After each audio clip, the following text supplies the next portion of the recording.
한번 따라해 볼까요? 여기 있는 것이 좋사오니. 여기 있는 것이 좋사오니. 여러분 여기 있는 거 좋습니까? 성원교회 성전 좋으세요? 저는 좋습니다. 자, 오늘 이 말씀이 어떤 말씀인지 한번 같이 봅시다. 시작. 엿새 후에 예수께서 베드로와 야고보와 요한을 데리시고 따로 높은 산에 올라가셨더니 그들 앞에서 변형되사. 엿새 후라는 말이 있죠. 엿새 6일이 지났습니다. 예수님께서 베드로와 야고보와 요한을 데리시고 어디론가 가신 거예요. 이 베드로와 야고보와 요한은 예수님의 특별한 세 명의 제자입니다. 그래서 이 제자들을 데리고 성경에 보면 예수님께서 이 제자들만 데리고 다른 12명의 제자들이 있었지만 이 세 명의 제자, 특별한 제자들을 데리고 가신 경우가 있어요. 야이로의 딸을 고치실 때, 또 겟세마네 동산에서 기도하실 때, 또 오늘 말씀과 같이 변화산이라는 곳으로, 높은 산이라고 오늘 성경에 되어 있지만 변화산이라는 곳으로 이 특별한 제자를 데리고 가셨다는 거예요. 여러분, 우리는 예수님의 특별한 제자가 되어야 됩니다. 특별한 제자는 특별한 헌신이 있어야 돼요. 그러면 그들에게 특별한 은혜를 주신다는 거예요. 우리가 이 세상을 살아가면서 예수 그리스도를 닮아가고 따라가는 제자가 되어야 됩니다. 근데 그 중에서도 특별한 제자가 되어야 돼요. 특별한 제자에게 특별한 은혜가 있다는 것을 믿고 우리가 특별한 제자, 베드로와 야고보와 요한과 같이 특별한 예수님의 제자가 될 수 있기를 간절히 소망합니다. 우리 옆에 사람에게 한번 그렇게 고백할게요. 특별한 제자가 됩시다. 자, 이들과 함께 높은 산에 올라가셨어요. 예수님께서 어떻게 되셨습니까? 그들 앞에서 변형되사, 이렇게 성경은 기록하고 있어요. 변화된 거예요. 어떻게 변형되셨습니까? 어떻게 변화되셨습니까? 성경의 표현에 의하면 옷이 광채가 나며 휘어졌다. 그러니까 옷이 아주 너무나도 휘어지고 광채가 난 거예요. 여러분 그런 걸 경험해 본 적 있으십니까? 기도하는 중에, 또 우리가 꿈꾸는 중에 예수님이 저렇게 하얀 옷을 입고 광채를 내며 나타내신 그런 경험. 제자들이 이런 예수님을 만난 거예요. 눈이 부셨습니다. 또 엘리야와 모세와 함께 이야기하고 계신 것을 보았어요. 혼자 계신 것이 아니라 엘리야가 한편에, 또 한편에는 모세가 함께 이야기하는 모습을 보게 되신 겁니다. 여러분은 잘 아시겠지만 엘리야는 어떤 사람이에요? 이스라엘의 위대한 선지자죠. 병거 타고 하늘로 올라간, 성경에 보면 죽지 않고 하늘로 올라간 두 사람이 있어요. 하나는 엘리야고 또 하나는 누굽니까? 에녹이죠. 그러니까 위대한 선지자, 하나님과 함께 동행했던 선지자가 바로 엘리야입니다. 여러분 엘리야 하면 누구와 싸운 경험이 있어요? 바알과 아세라 선지자 850대 1로 싸운 경험이 있잖아요. 이렇게 위대한 선지자 엘리야예요. 모세는 또 어떤 사람입니까? 위대한 지도자죠. 이스라엘 백성들을 출애굽시키고 그림과 같이 홍해 바다를 갈랐고 많은 이적을 나타내면서 위대한 지도자였던 모세. 이 예수님께서 환상 중에 그 변화되어서 엘리야와 모세와 함께 이야기하고 있는 그런 모습을 오늘 제자들이 본 거예요. 이 모습을 보고 베드로가 뭐라고 했습니까? 한번 읽어볼게요. 시작. 베드로가 예수께 고하되 랍비여, 우리가 여기 있는 것이 좋사오니 우리가 초막셋을 짓되 하나는 주를 위하여, 하나는 모세를 위하여, 하나는 엘리야를 위하여 하사이다 하니. 베드로가 뭐라고 했습니까? 베드로와 야고보와 요한이 지금 변화산에 함께 간 거죠. 예수님이 옷이 휘어지고 광채가 나는 것을 본 거죠. 게다가 엘리야와 모세와 함께 이야기하고 있는 이 모습을 보고 난 이 베드로가 뭐라고 고백한 겁니까? 여기 있는 것이 좋사오니. 너무 좋은 거예요.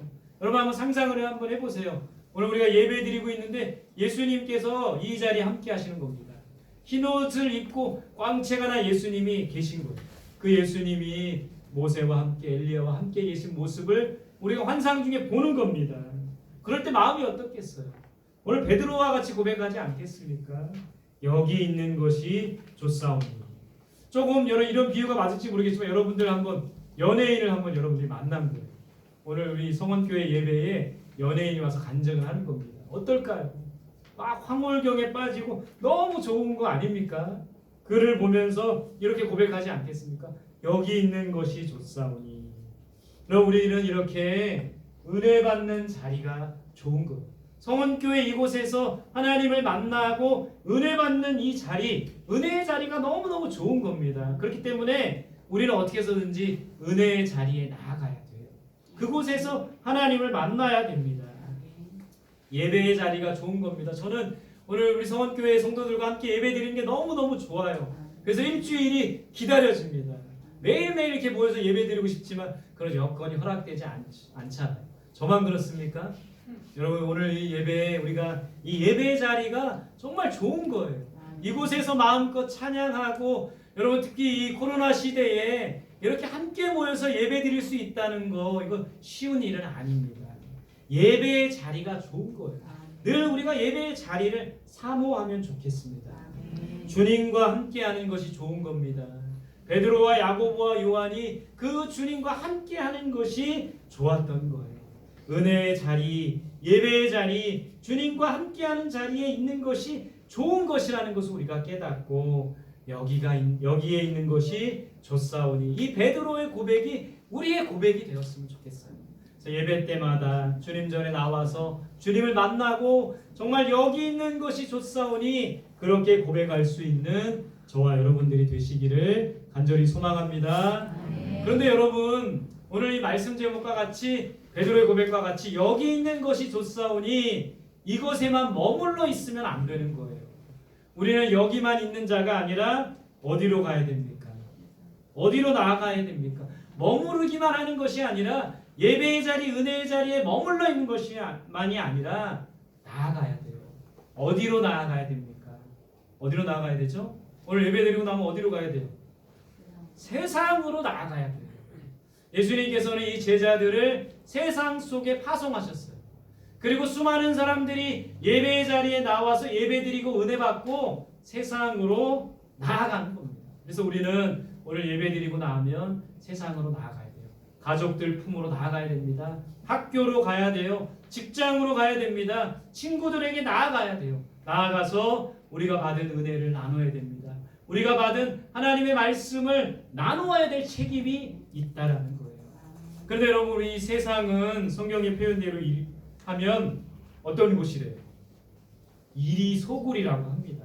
이리 소굴로 나아가야 돼요. 성경에 이렇게 기록하고 있어요. 같이 봅시다. 시작.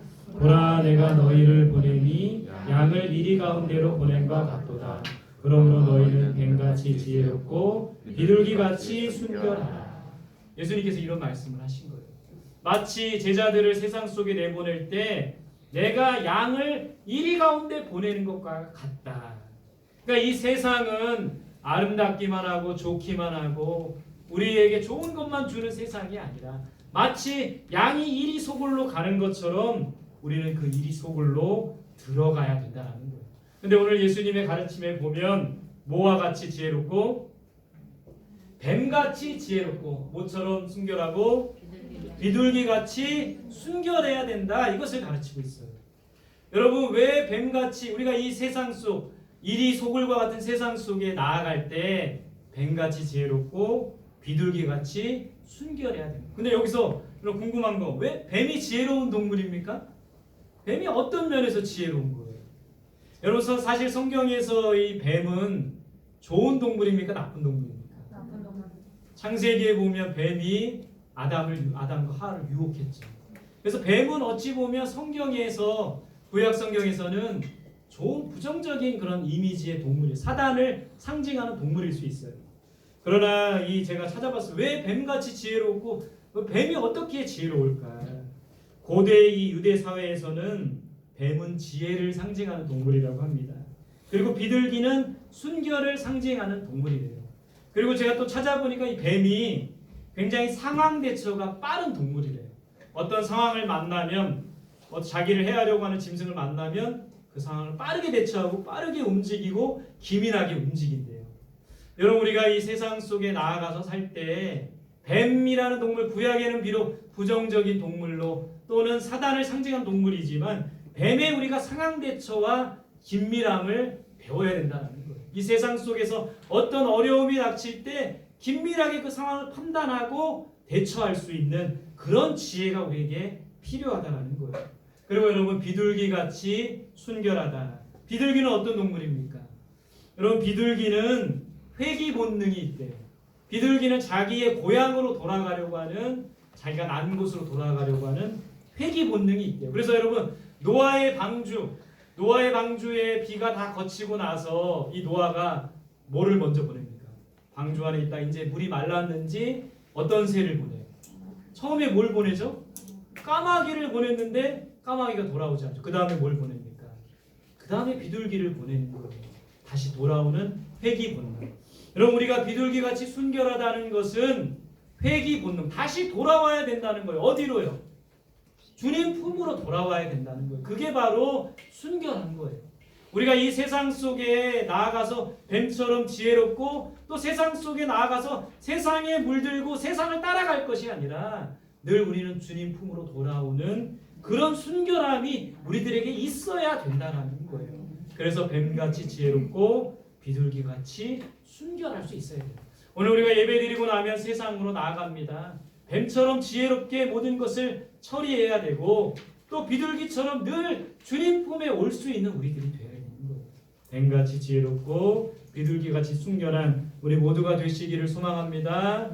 또 여기가 좋사오니 머물러 있을 것이 아니라 우리가 나아가야 될 곳은 바로 십자가의 길로 나아가야 되는 거예요. 예수님과 같이 십자가의 길로 나아가 나를 죽이고 하나님의 뜻을 이루는 그런 삶이 되어야 된다는 거예요. 자, 베드로가 여기가 있는 것이 좋사오니 하면서 또 고백한 말이 뭐예요? 초막 셋을 짓겠다고 했어요. 누구를 위해서요? 하나는 주님을 위해서, 또 하나는요 그 옆에 있는 모세를 위해서, 또 하나는요 엘리야를 위해서. 여러분, 베드로는 왜 초막 셋을 짓겠다고 했나요? 이 초막 셋에 어떤 의미가 담겨 있는 걸까요? 초막은 무엇인 걸까요? 왜 베드로는 이런 고백을 하고 있는 걸까요? 오늘 마가복음 9장 6절에 이렇게 돼 있어요. 한번 같이 읽으세요. 시작. 이는 그들이 몹시 무서워함으로 그가 무슨 말을 할지 알지 못함이더라. 베드로가 왜 초막셋을 짓는다고 했습니까? 오늘 성경에서는 저는 무슨 어떤 이유가 있고 어떤 특별한 상징이 있나 했더니 오늘 성경을 보니까요, 공동인 번역에 보니까 이렇게 돼 있어요. 베드로는 다른 제자들과 함께 겁에 질려서 무슨 말을 해야 좋을지 몰라 엄격결에 그렇게 말했던 것이다.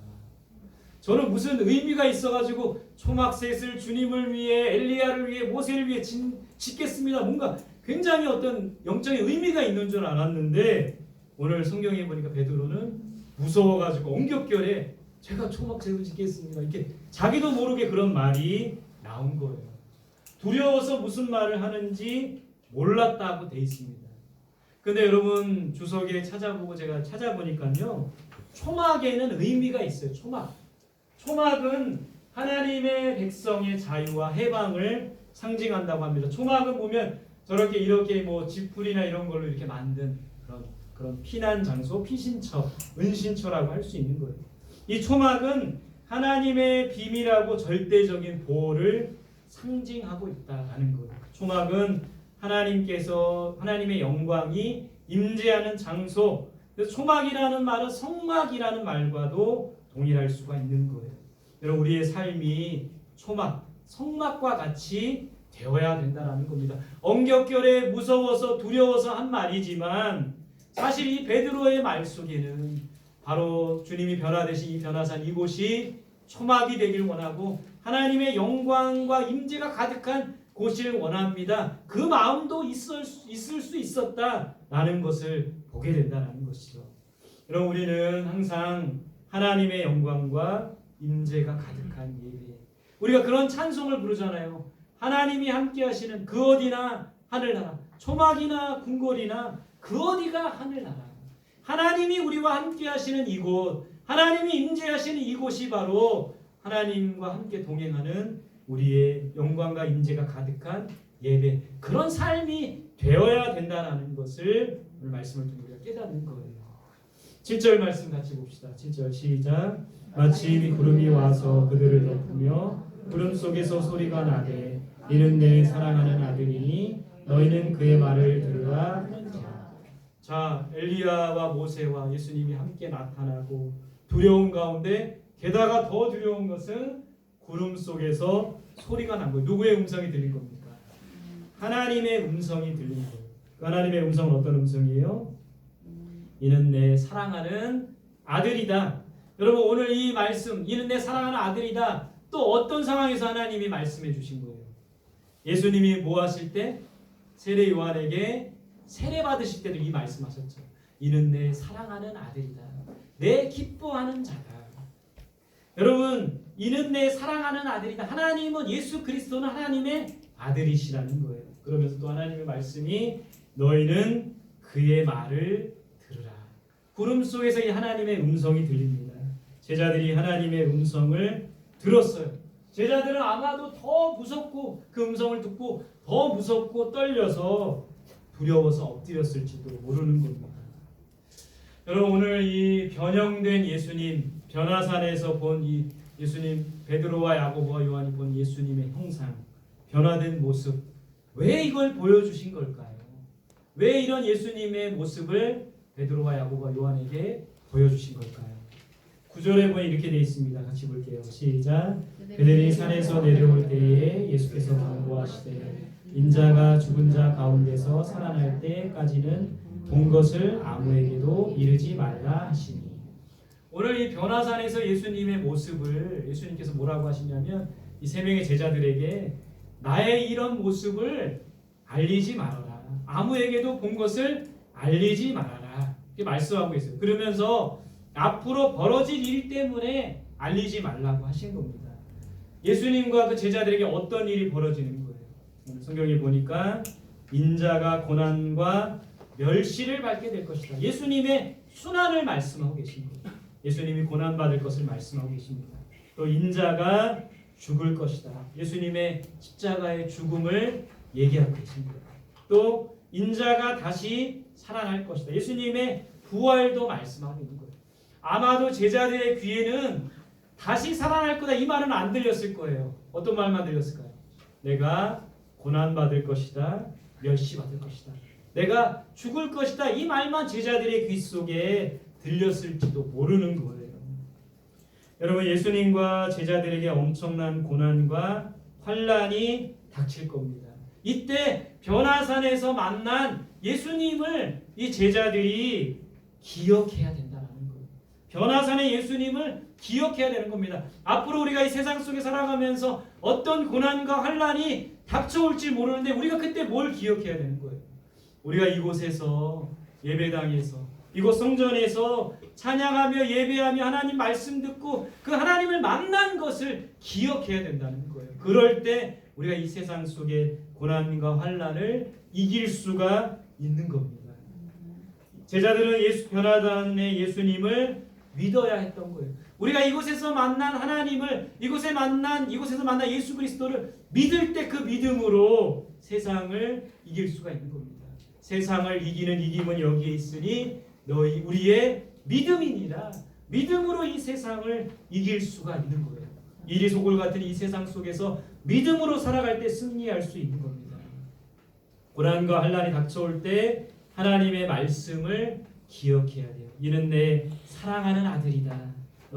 너희는 그의 말을 들으라. 이 하나님의 말씀을 기억해야 되는 겁니다. 여러분 세상을 살아가면서 우리에게 필요한 것은 무엇입니까? 첫 번째는 은혜 받은 경험이에요. 변화산과 같은 체험입니다. 여러분 제가 이 교회를 개척하기 전에 우리 3년하고도 이제 10개월 다 돼가는 이 교회를 개척하기 전에 제가 이제 부목사로 있을 때 참 하나님께서 하나님의 은혜를 많이 경험하게 하셨어요. 새벽마다 새벽 기도를 나가면 그렇게 눈물을 많이 주시더라고요. 그래서 새벽마다 은혜를 많이 주셨어요. 왜 이렇게 은혜를 주시나 몰랐는데 그러고 나서 몇 달 있다가 교회를 개척하게 하셨더라고요. 그러니까 이 교회를 개척하는 거, 교회를 세워나가는 거는 정말 은혜 없이는 할 수 없기 때문에 은혜를 정말 많이 주셨어요. 그때 생각해 보면 왜 하나님께서 그렇게 새벽마다 눈물로 기도하게 하셨고 새벽마다 그렇게 은혜를 많이 부어주셨나? 교회를 세우기 위해 그렇게 하셨던 거더라고요. 여러분, 우리가 이 은혜 받은 경험을 꼭 기억해야 됩니다. 하나님을 만난 경험을 꼭 기억해야 돼요. 그럴 때 고난과 환난이 찾아와도 이겨낼 수가 있다는 거예요. 은혜 받은 경험, 이곳에서 은혜 받는 것이 정말 중요한 겁니다. 두 번째, 우리가에게 필요한 건 뭐냐면 예수님에 대한 믿음이에요. 믿음이 작은 자들아 왜 의심하느냐. 믿음이 세상을 이길 수가 있는 겁니다. 예수님에 대한 믿음이 있을 때 우리가 세상 속에서도 흔들리지 않는 거예요. 우리에게 필요한 것은 하나님의 약속입니다. 하나님의 말씀을 붙들어야 돼요. 오늘 우리가 예배드리면서 말씀을 듣고 이제 세상으로 나아갈 때 우리가 붙들어야 될 것은 하나님의 약속입니다. 하나님의 말씀이에요. 이는 내 사랑하는 아들이다. 너희는 그의 말을 들으라. 이 하나님의 음성을 듣고 그 말씀을 붙드는 우리 모두가 될 수 있기를 간절히 소망합니다. 오늘 이 변화산의 예수님을 통해 우리가 얻을 교훈은 세 가지입니다. 첫 번째 따라합시다. 하나님의 은혜를 경험해야 한다. 베드로와 야고보와 요한이 변화산에서 그 변화된 예수님의 모습을 보고 모세와 엘리야와 함께했던 예수님의 모습을 보고 하나님의 음성을 들었던 그 경험이 나중에 제자들이 예수님이 돌아가시고 나서 많은 사람들에게 복음을 전할 때 필요했던 경험이라는 거예요. 하나님의 은혜를 경험해야 됩니다. 바로 이 예배의 시간이 하나님의 은혜를 경험하는 시간이에요. 그냥 왔다 그냥 돌아가지 마시고 꼭 하나님의 은혜를 경험하며 돌아가시길 바랍니다. 하나님의 말씀을 듣고 그 말씀으로 새로워지고 돌아갈 수 있는 우리 성원교회 성도들이 되시기를 소망합니다. 아멘. 두 번째, 오늘 말 변화산의 예수님을 통해 우리가 얻어야 할 교훈은 따라합시다. 세상으로 나아가야 한다. 베드로가 그랬죠. 여기가 있는 것이 좋사오니 여기에만 머물러 있으면 안 돼요. 우리가 이곳에서 교회는 여러분 모이는 교회, 흩어지는 교회예요. 교회에 모여서 예배드리고 은혜 받고 이제는 세상 속으로 흩어져야 되는 겁니다. 우리 그리스도인들의 예배는 모여서 함께 예배드리며 나아가서 이제 하나님의 복음을 전파해야 할 사명이 있는 거예요. 여기가 좋사오니 여기에만 머물러 있는 것이 아니라 세상으로 나아가야 됩니다. 가정으로 나아가야 돼요. 학교로, 직장으로 나아가야 돼요. 세상으로 나아가 하나님의 말씀을 전하고 그 은혜를 전해야 되는 거예요. 세상으로 나아가는 우리들이 되었으면 좋겠습니다. 마지막 세 번째 따라합시다. 세상 속에서 복음을 전해야 한다. 복음이 뭡니까? 복음은 예수 그리스도예요.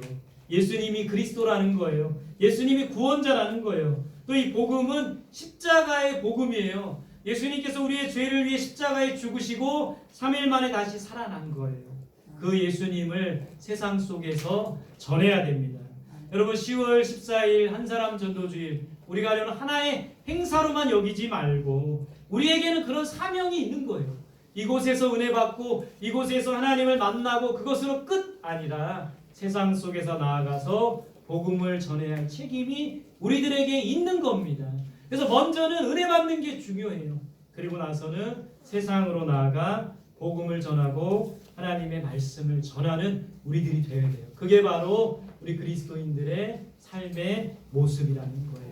이리 소굴 같은 이 세상이지만 늑대 소굴 같은 이 세상이지만 뱀같이 지혜롭고 비둘기같이 순결하여서 늘 이 세상 속에서 복음을 전하고 여러분 제자들도 예수님이 돌아가시고 난 다음에 얼마나 많은 고난과 어려움과 고초를 겪었습니까? 그러나 믿음으로 승리했고 은혜 받은 그 경험을 기억하면서 승리했듯이 우리가 이 세상 속에 나아가서 담대하게 복음을 전하고 또 세상 속에서 넘어지고 쓰러지고 힘들 때는 또 주님 앞에로 비둘기처럼 돌아오는 거예요.